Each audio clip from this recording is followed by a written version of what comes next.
রব্বুল আলামিনকে বিশ্বাস করে যারা জীবন পরিচালনা করেছে, আল্লাহ পাক তাদের জন্য জান্নাত রেখেছেন এবং তাদের জন্য বলছেন সাবিকু ইলা মাগফিরাতিম মির রাব্বিকুম ওয়া জান্নাতিন আরদুহা কাআরদিস সামাই ওয়াল আরদ উইদ্দাত লিল্লাযীনা আমানু বিল্লাহি ওয়া রাসূলিহি। আল্লাহ পাক বলেন প্রতিযোগিতা করো আল্লাহর মাগফিরাত কামনার জন্য আর জান্নাতে যাওয়ার জন্য প্রতিযোগিতা করো, আল্লাহর রহমত পাওয়ার জন্য সৎ কাজের প্রতিযোগিতা করো, তাহলে আল্লাহ রাব্বুল আলামিন তোমাদেরকে ক্ষমা করবেন আর তোমাদের জন্য এমন জান্নাত দিবেন যেই জান্নাত আকাশের বিশালতার জমিনের বিশালতার মতো। এই বিরাট জান্নাত তোমাদেরকে দিবে। এই জান্নাত চিরস্থায়ী সুখ এবং শান্তির জায়গা হবে। মাসালুল জান্নাতিল্লাতী উইদাল মুত্তাকুন ফিহা আনহারুম মিন মাইন গায়রি আসিনিন ওয়া আনহারুম মিন লাবানিন লাম ইয়াতাগায়্যার তা'আমুহু। আল্লাহ পাক বলছেন জান্নাত আল্লাহ পাক ওয়াদা করেছেন মুত্তাকিদের জন্য। আল্লাহ পাক জান্নাত দিবেন যে জান্নাতের ভেতরে রয়েছে মধুর প্রস্রবণ, রয়েছে দুধের প্রস্রবণ, রয়েছে সেখানে স্বচ্ছ পানীয় প্রস্রবণ রয়েছে। এই সুন্দর জান্নাত ঝর্ণা ধারা আল্লাহ পাক সৃষ্টি করেছেন, বাগ বাগিচা দিয়ে ভরে রেখেছেন জান্নাত। সেই জান্নাতে জান্নাত হবে এয়ার কন্ডিশন, রৌদ্রের তাপ হবে না, সেখানে রৌদ্রের খরতাপ হবে না, সেখানে ঠান্ডার প্রচন্ডতা থাকবে না। কিরকম হবে জায়গাটা? আল্লাহ পাক বলছেন মুত্তাকিনা আলাল আরাইকি লা ইয়ারাউনা ফিহা শামসান ওয়ালা জামহারিরা ওয়া দানিয়াতান আলাইহিম যিলালুহা ওয়া যুল্লিলাত আল্লাহ পাক এমন জান্নাত রেখেছেন, সেই আল্লাহ পাক সেই জান্নাতের ভিতরে জান্নাতীরা ঠেস লাগায়া মুখোমুখি অবস্থায় তারা সেখানে বসবে, আর জান্নাতীদের মনের মধ্যে কোনো দুঃখ থাকবে না, পেরেশানি থাকবে না। পৃথিবীতে মানুষের দুঃখ থাকে, পেরেশানি থাকে, সেখানে কোনো দুঃখ আর পেরেশানি থাকবে না।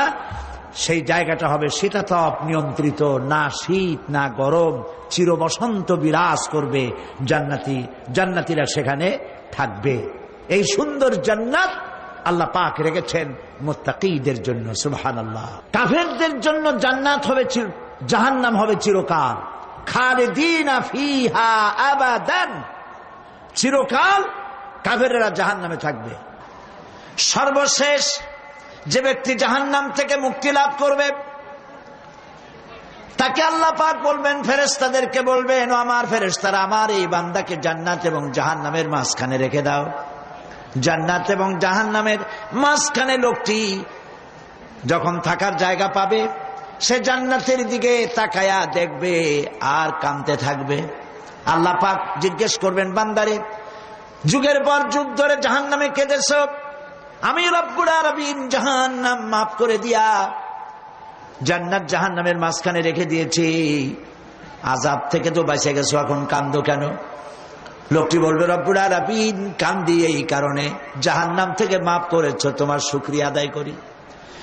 জান্নাত তো আমার কপালে নাই, কিসমতে নাই, কিন্তু জান্নাত আমি এখান থেকে দেখতে পাচ্ছি।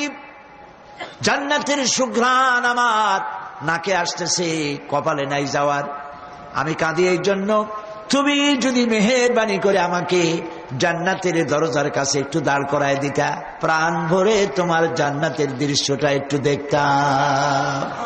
আল্লাহ পাক তার আরজি পূরণ করবেন, বলবেন যাও, ফেরেশতাদের বলবেন এর জান্নাতের দরজার কাছে দাঁড় করায় দাও। জান্নাতের দরজার কাছে দাঁড়িয়ে লোকটি আবার কান্না শুরু করবে। আল্লাহ পাক প্রশ্ন করবেন, এবার কান্দো কেন? লোকটি বলবে, রব্বুল আলামিন কান্দি এই কারণে, জান্নাতের এই দরজায় দাঁড়ায়া জান্নাতের অফুরন্ত নেয়ামত কিছুই ভালো করে দেখা যায় না, শুধু অল্প জায়গা দেখি। যদি তুমি আমারে দয়া করে জান্নাতের মাঝখানে দাঁড় করায় দিতা, চতুর্দিকে তাকায়া তাকায়া দেখা কলিজারে ঠান্ডা বানাইতাম। তবে আমি ওয়াদা করি, জান্নাতের কোনো নাজ নিয়ামত, কোনো ফল আমি খাবো না, ধরবো না, ছুঁইব না। একটুখানি মেহেরবানি করে মাঝখানে দাঁড় করাইয়া দাও, জান্নারে ঠান্ডা করি। আল্লাহ রব্বুল আলামিন ফেরেশতাদের বলবেন, আমার এই বান্দারে জান্নাতের মাঝখানে দাঁড় করাইয়া দে। আল্লাহর নবী বলেন, জান্নাতের মাঝখানে দাঁড়িয়ে লোকটি আগের চাইতে আরো জোরে চিৎকার মেরে কাঁদতে থাকবে। আল্লাহ পাক বলবেন, বান্দারে কি হলো তোর? দরজার কাছে আসতে চাইছিলে, আইনা দিলাম। এবার মাঝখানে আসতে চাইছো, তাও এনে দিয়েছি। আবার কান্দো কেন? লোকটি বলবে, রব্বুল আলামিন, এবার কান্দি এই জন্যে, তুমি যখন দয়া করে একটিবার জান্নাতের মাঝখানে এনে আমাকে দাঁড় করায় দিয়েছ, তুমি রহমান রহিম গফুরুর রহিম, এই জান্নাত থেকে আবার আর বাইর করে দিও না। আল্লাহ রাব্বুল আলামিন বলবেন, ও আমার বান্দারে, আমার এই জান্নাত তোর খুব পছন্দ হয়েছে নাকি? লোকটি বলবে, রব্বুল আলামিন, কলিজা ঠান্ডা হয়ে গেছে, ভাবতেও পারি না এই জান্নাত এত সুন্দর। আল্লাহ পাক বলবেন, বান্দারে, এরকম একটি নয়, দুইটা নয়, তোর জন্য আমি 10টা জান্নাত এরকম রিজার্ভ করে রাখছি। সুবহানাল্লাহ। আল্লাহ পাককে ভয় করে পৃথিবীর সমস্ত পাপ থেকে যারা নিজেকে রক্ষা করবে, আল্লাহ তাদের জন্য এই জান্নাত রেখে দিয়েছেন। সুবহানাল্লাহ। সেই জান্নাতের রিসিপশন আপনারা আন্দাজ করতে পারবেন না। রিসিপশন কারে কয়? কি এর প্রধানমন্ত্রী আর প্রেসিডেন্ট, 4-5টা পুলিশ আর আর্মি এসে একটা ফট করে সেলুট মারলো, বাস শেষ হয়ে গেল, এরকম না। জান্নাতীদেরকে রিসিপশন দেওয়া হবে। জান্নাতীরা যখন আল্লাহর হুকুমে জান্নাতের দিকে যেতে লাগবে, আর যখন জান্নাতের কাছে চলে যাবে, আল্লাহ রাব্বুল আলামিন শোনায় দিচ্ছেন, হাত্তা ইযা জাউহা ফুতিহাত আবওয়াবুহা ওয়া ক্বালা লাহুম খাজানাতুহা সালামুন আলাইকুম তিবতুম ফাদখুলুহা খালিদিন। সুবহানাল্লাহ। জান্নাতীরা যখন জান্নাতে প্রবেশ করার দরজার মুখোমুখি হবে, দ্বার রক্ষীগণ তখন বলবে, সালামুন আলাইকুম, আল্লাহর শান্তি তোমাদের উপরে বর্ষিত হোক। সুবহানাল্লাহ। দুনিয়ার টাটকা টাটকা সুখগুলি 2 পা দিয়ে ঠেলে দিয়েছ, টাটকা সুখগুলি গ্রহণ করো নাই, হারাম খাও নাই, আল্লাহর দ্বীন কায়েমের জন্য রক্ত দিয়েছ, জীবন দিয়েছ, কষ্ট করেছ, আল্লাহকে ভয় করেছ। আমাদের সালাম গ্রহণ করো, জান্নাতের মধ্যে ঢুকে যাও চিরকালের জন্য। সুবহানাল্লাহ। আর বাইর হওয়া লাগবে না, চিরকাল এই জান্নাতের মধ্যে তোমরা বসবাস করতে পারবে। আল্লাহ রাব্বুল আলামিনের ফেরেশতারা বলে দিবেন। জান্নাতের মধ্যে আল্লাহ পাক হুরদের সঙ্গে জান্নাতীদের বিয়ের ব্যবস্থা করে দিবেন।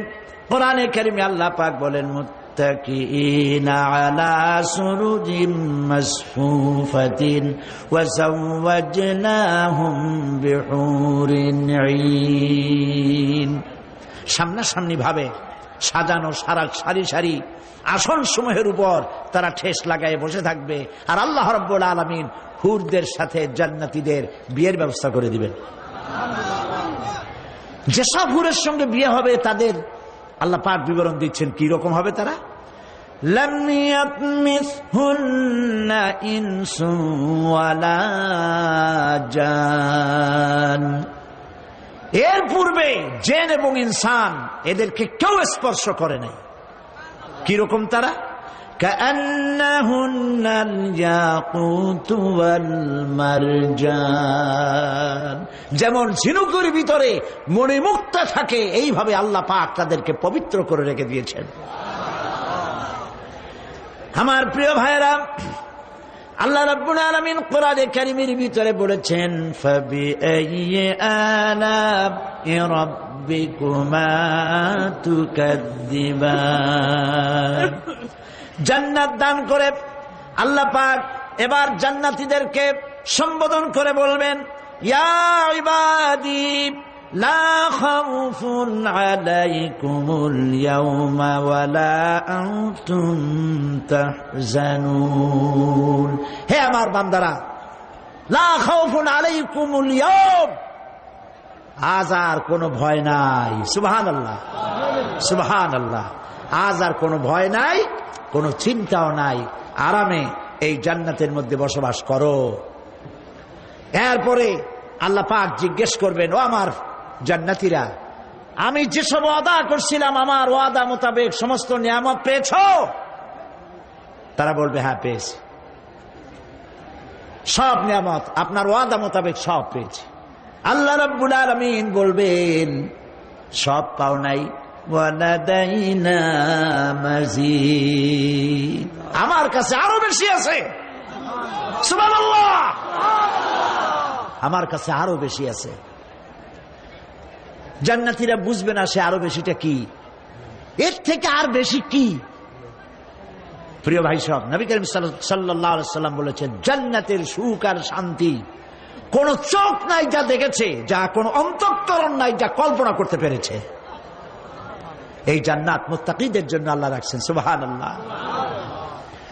জান্নাতীরা ভাবতেও পারবে না সেই নিয়ামতগুলি কি।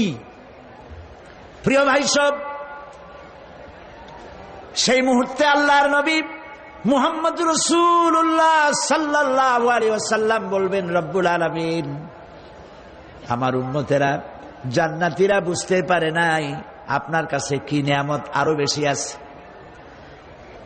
আমার এই উম্মতেরা জান্নাতীরা আপনার ওয়াদা মোতাবেক সব পেয়েছে, কিন্তু একটি জিনিস এখনো তাদের কিসমতে হয় নাই। সে জিনিসটা হলো, যারা তার রবকে না দেখে শুধু কোরআন আর হাদিসের কথা শুনে আরবের ঘুম হারাম করে তাহাজ্জুদের নামাজ আদায় করেছিল, চোখের পানি ফেলেছিল, যারা জান্নাত দেখে নাই, জাহান্নাম দেখে নাই, আপনাকে ভয় করে যারা জীবন পরিচালনা করেছিল, যারা আপনাকে দেখে নাই, না দেখে শুধু কোরআন হাদিস বিশ্বাস করে যারা অকাতরে নিজেদের জীবন বিলায় দিয়েছিল, এই জান্নাতীরা এখন পর্যন্ত তার রবকে দেখতে পারে নাই। আল্লাহ রাব্বুল আলামিন তার সামনে থেকে ৭০,০০০ পর্দা সরে যাবে। আল্লাহ পাক বান্দাদের আরজি পুরা করার জন্য জান্নাতীদের সামনে তিনি জালোয়া ফরোজ হবে।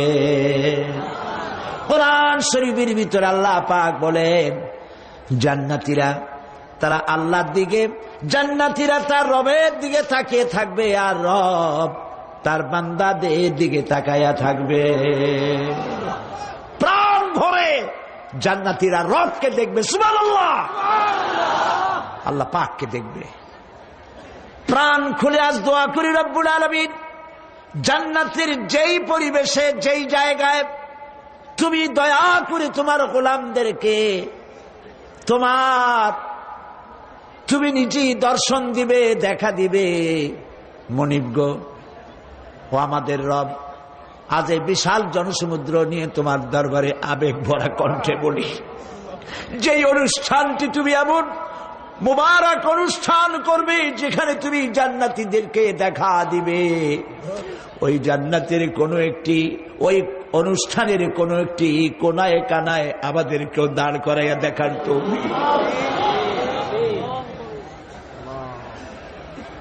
প্রিয় ভাই সব, আল্লাহ রাব্বুল আলামিন মানুষের সামনে এত সব নিয়ামত রেখেছেন, এই জান্নাত দান করবেন। এরপরে আল্লাহ রাব্বুল আলামিন কোরআনে কারীমের মধ্যে বলেছেন, রব্বিস সামাওয়াতি ওয়াল আরদি ওয়া মা বাইনাহুমার রাহমানি লা ইয়ামলিকুনা মিনহু খিতাবা। এসব পুরস্কার রয়েছে তোমাদের সেই রবের পক্ষ থেকে যিনি আকাশ আর জমিনের মালিক। সুবহানাল্লাহ বলবেন না? যার সামনে কথা বলার ক্ষমতা কারো হবে না। এটি একটি মারাত্মক কথা। কিয়ামতের দিন আল্লাহর দরবারে কেউ কথা বলতে পারবে না আল্লাহর নির্দেশ ছাড়া। একটি আকীদা পরিষ্কার করে নিয়ে যান আপনাদের। সে আকীদাটা এভাবে পরিষ্কার করুন, কোন পীর সাহেব, কোন খাজা বাবা, কোন মাওলানা, কোন মুহাদ্দিস, কোন বুজুর্গ আপনাকে সুপারিশ করতে পারবে না যদি না আল্লাহ পাক তাকে কথা বলার তৌফিক না দেন। মনে থাকবে এটা। আয়াতুল কুরসির ভিতরে আমরা পড়ি, মান যাল্লাযী ইয়াশফাউ ইনদাহু ইল্লা বিইজনিহি। আল্লাহ পাক বলেছেন কিয়ামতের দিন আল্লাহর দরবারে কার সাহস আছে কথা বলতে পারে?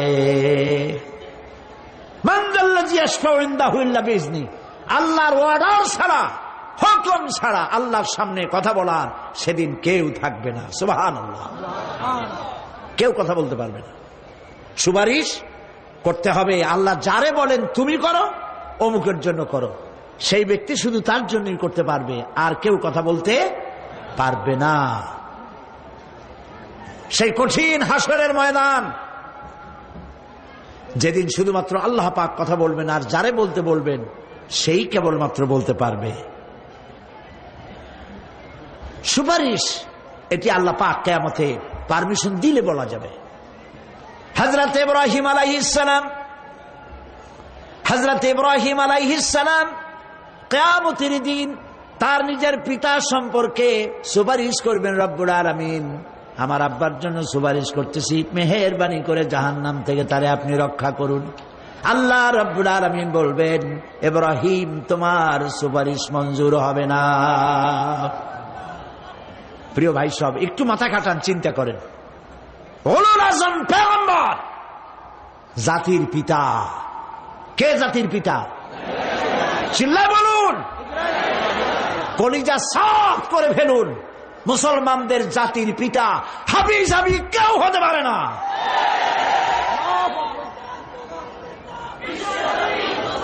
মিল্লাতা আবিকুম ইব্রাহিম। ইব্রাহিম আলাইহিস সালাম এই মিল্লাতের পিতা। সুবহানাল্লাহ।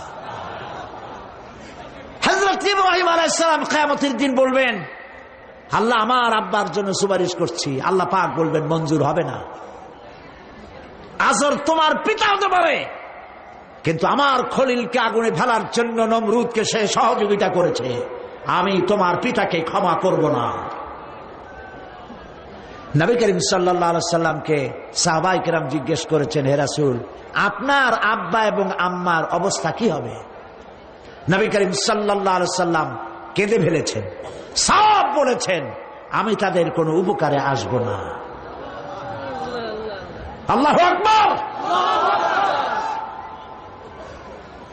আপনি মনে করছেন নাকি যে ইয়া নবী সালাম আলাইকা বলি অমনি নবী সুপারিশ পাবেন? এত সহজ।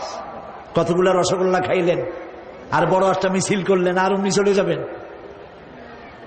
পৃথিবীর সব মানুষ, সাহাবায়ে কেরাম বাদ দেন, পৃথিবীর সমস্ত মানুষ একত্রিত হয়ে আবু তালেব রাসূলুল্লাহকে যে ভালোবেসেছেন, ওর 1000 ভাগের 1 ভাগও সারা দুনিয়ার মানুষ রাসূলুল্লাহকে ভালোবাসতে পারবে? পারবে? নিজের ছেলে আলীকে, আলী রাদিয়াল্লাহু তাআলা আনহুকে আলাদা বিছানায় শোয়াইয়া, ছোট্ট মানুষ হযরত আলী আলাদা জায়গায় রাখিয়া মুহাম্মদুর রাসূলুল্লাহ সাল্লাল্লাহু আলাইহি সাল্লাম এতিম মানুষ, তারে কলিজার সাথে বুকের মধ্যে আশ্রয় দিয়ে আগলে রেখেছেন বুক ভরে। সেই আবু তালেব মৃত্যুর সময় নবী করিম সাল্লাল্লাহু আলাইহি সাল্লাম বলেছিলেন, চাচা একটি বার আমার কানে তাওহীদের কালেমা শোনায় দেন। আবু তালেব, তার কিসমতে ছিল না কালেমা। মরে যাওয়ার পর একজন সাহাবী বলেছিলেন, ইয়া রাসূলুল্লাহ,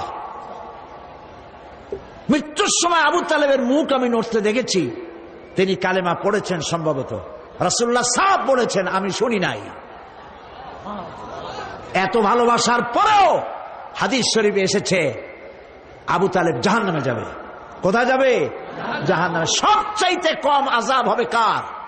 আবু তালেবের। কম আযাবটা কি? হাদিস শরীফে এসেছে কম আযাব হলো জাহান্নামের আগুন দিয়ে এক জোড়া জুতা তৈরি করে আবু তালেবের পায়ে পরিয়ে দেওয়া হবে। সেই জাহান্নামের আগুনের তৈরি করা জুতার তাপে আবু তালেবের মাথার ঘিলুগুলো টকবক করে বউ পড়তে লাগবে। এত ভালোবেসে যদি কিয়ামতে উপায় না হয়, আপনি ইয়া নবী সালাম আলাইকা, ইয়া রাসূল সালাম আলাইকা, আর কতগুলো জিলাপি খাইলেন, বড় একটা মিছিল করলেন। প্রিয় ভাই সব, এইসব বেদাত ছাড়ুন, এগুলি সুস্পষ্ট বিদআত। রাসূলুল্লাহকে ভালোবাসবেন, সাহাবীরা যেভাবে ভালোবেসেছেন ওইভাবে ভালোবাসবেন।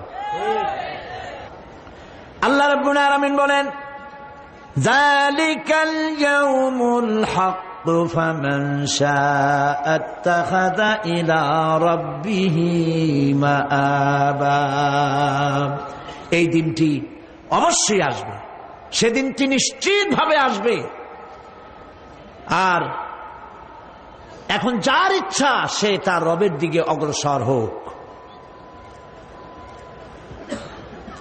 ইন্না আনজারনাকুম আযাবান করিবান ইয়াওমা ইয়ানজুরুল মার'উ মা কদ্দামাত ইয়াদাহু ওয়া ইয়াকুলুল কাফিরু ইয়া লাইতানি কুনতু তুরাবা। ইন্না আনজারনাকুম আযাবান করিবা, খুব নিকটবর্তী একটি আযাব সম্পর্কে আমি তোমাদেরকে সতর্ক করে দিলাম। কে বলতেছেন? আল্লাহ পাক। লক্ষ্য করুন আল্লাহ কি বলছেন, খুব নিকটবর্তী একটি কঠিন শাস্তি, আযাব অর্থাৎ কিয়ামত, এ সম্পর্কে আমি তোমাদেরকে সতর্ক করে দিলাম। ইয়াউমা ইয়ানজুরুল মার'উ মা কদ্দামাত ইয়াদাহু, সেদিন প্রত্যেকটি লোক যা সে পাঠিয়ে দিয়েছিল এখানে, অর্থাৎ যা করেছিল সেগুলি সে দেখতে পাবে। আর তখন ওয়ায়াকুলুল কাফিরু ইয়া লাইতানি কুনতু তুরাবা।